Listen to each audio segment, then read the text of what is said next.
barzakh itu nggak puas. Jadi jangan dikira nanti Bapak di alam barzakh itu langsung tidur, enggak. Di alam barzakh pun masih nengok-nengok. Gimana ya supaya saya makomnya tambah tinggi? Ini dalilnya ada. Coba buka misalnya kisah Isra Mi'raj Nabi Muhammad sallallahu alaihi wasallam. Nabi Muhammad ketika Mi'raj Isra, apa kata beliau? Aku melihat kepada kuburan Nabi Musa. Jadi Nabi Muhammad melihat ke kuburan Nabi Musa. Nabi mandang kubur yang kelihatan bukan batu nisan. Apa yang kelihatan sama Nabi? Roh yang ada di dalamnya. Ngapain jiwa dan rohnya Nabi Musa? Kata beliau, sholli. Nabi Musa sholat di dalam kuburnya. Ini hadis Sahih Bukhari, Pak. Yusolli fi qabri. Ya. Nabi Musa sholat di dalam kubur. Saya mau tanya nih Bapak sarmakan Allah. Nabi Musa kalau sholat dalam kubur itu cari pahala atau cari supaya makomnya naik, ma'rifatnya naik? Cari pahala enggak? Emang masih berlaku pahala? Kan kullu ya, idza mata ibnu Adam inqata amalu. Jika anak Adam meninggal, maka semua amalan dia terhenti, enggak bisa lagi, Pak. Terus sholat apa itu? Maka Syekh Al-Habib Zain itu di kitabnya Bahjatul Talibin mengatakan ibadahnya orang-orang yang sudah dimasuk ke alam kuburan itu bukan ibadah mencari pahala. Mencari pahala itu menggugurkan kewajiban, disebut dengan taklif. Tanya ke ustadz di sini yang ngajarin fikih, apa arti taklif? Taklif itu beban. Cari pahala udah, gugurin kewajiban. Nah ini Nabi Musa dan roh-roh suci sholat di alam kubur, bukan di kubur, di alam kubur. Itu supaya makomnya naik. Makanya Nabi Musa ditaruh di langit ke-6 saat Mi'raj. Kok bisa begitu? Kok bisa seperti itu? Karena beliau selalu melakukan latihan rohani di alam barzah. Nah, ini pelajaran besar bagi kita Bapak Saudara karena Allah. Jadi jangan dikira orang meninggal selesai persoalan. Persoalannya dengan tubuh ini selesai, tapi dengan jiwanya belum selesai. Tolong dibagi ya.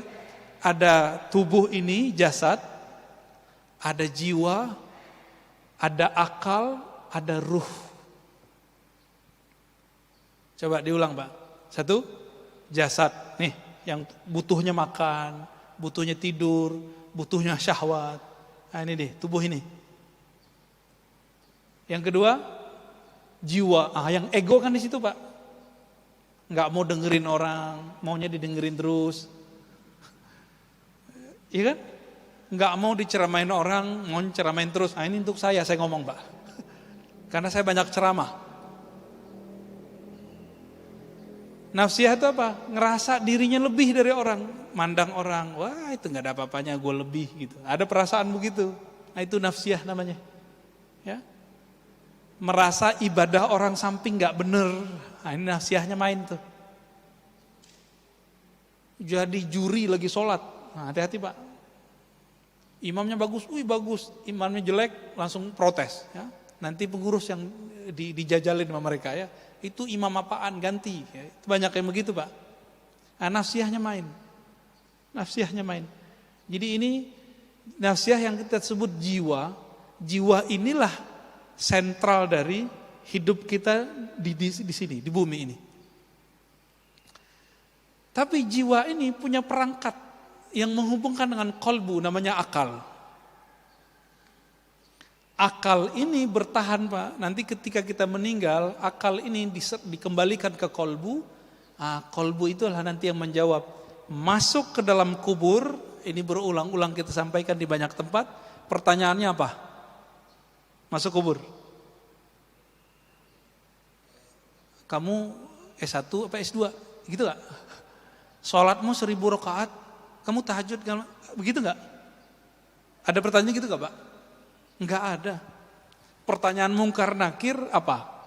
Mau imam masjid yang masuk kubur, mau jamaah yang masuk kubur, mau preman, mau siapa, masuk kubur pertanyaannya sama. Man Rob buka, siapa Robmu? Itu password tuh, lagi nanya, kamu tahu nggak jalan pulang? Itu maksudnya. Nggak bisa diapalin Pak, coba diapalin. Siapa Tuhanmu? Jawabannya apa? Allah, coba aja. Nanti coba hidup susah atau hidup senang. Orang banyak hidup susah kembali ke Allah, tapi hidup senang lupa sama Allah, itu lebih banyak. Benar gak? Ya. Jadi kita dikasih mainan enak, lupa. Dikasih mainan susah, ya ngomel-ngomel kepada Allah, ya. Tapi sholatnya nambah gitu. Bagaimana orang begini kalau masuk ke kubur bisa jawab, Rabbku Allah? Gak mungkin. Gak mungkin Pak.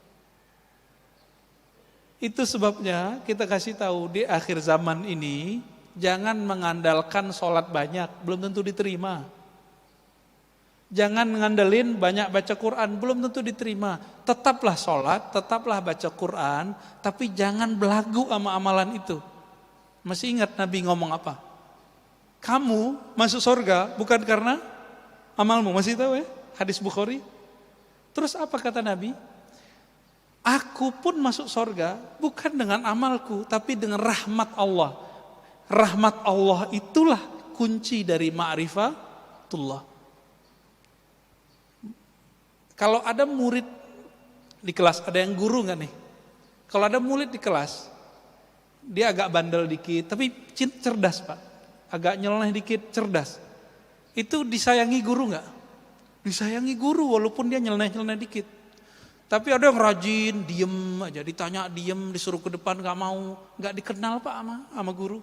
Itu baru di dunia, apalagi di akhirat. Maka orang rajin ibadah, kalau dia gak tahu tujuan ibadahnya, yang capek nanti nafsiyahnya, jiwanya ini. Ya. Jadi Bapak saudara makan Allah melanjutkan kalimatnya. Irji'i ila rabbiki radiyatan mardiyah fadkhuli fi ibadi. Maka bergabunglah kamu, joinlah kamu dengan hamba-hambaku, budak-budakku, kekasih-kekasihku. Itu. Siapa kekasih-kekasih Allah? Jika orang ini sudah bergabung dengan kekasih Allah di dunia, nanti ketika masuk alam barzah dipertemukan dengan mereka. Jadi jangan dikira masuk alam barzah ya kita sendiri-sendiri doang, belum tentu.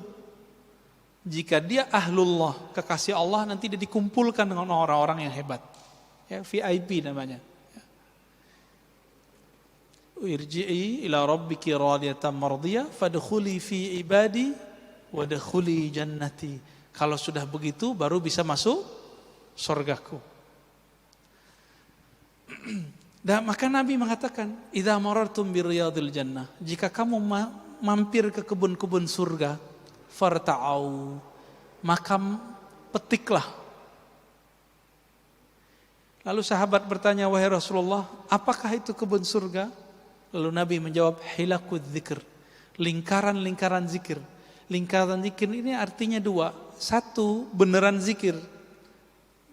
Jadi dipikir-pikir, orang yasinan di Indonesia itu lingkaran zikir bukan? Tahlilan, itu zikir nggak Pak? Zikir. Tapi sekarang dibid'ahin ya, bener ya? Orang ini faham nggak sih yang membid'ahkan? Bahwa taman surga salah satunya baca yasinan berjamaah, al-mulk berjamaah, zikir berjamaah.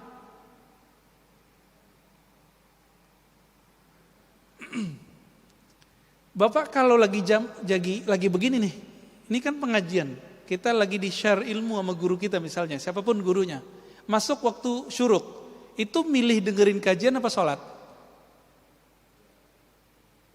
Serius? Wah lolos Pak, lolos kajian ma'rifat. Ya. Sholat itu untuk badan, ngaji itu untuk ruh. Permanen dia Pak kalau masuk ke ruh. Tapi maklum ya, mungkin Bapak sebagian ini lagi semangat sholatnya, nggak apa-apa. Jadi kalau nanti ada teman kita lagi pengajian dia sholat Pak, nggak apa-apa, dia nafsiyahnya lagi semangat. Ya, jangan disuruh berhenti Pak, dia lagi sholat.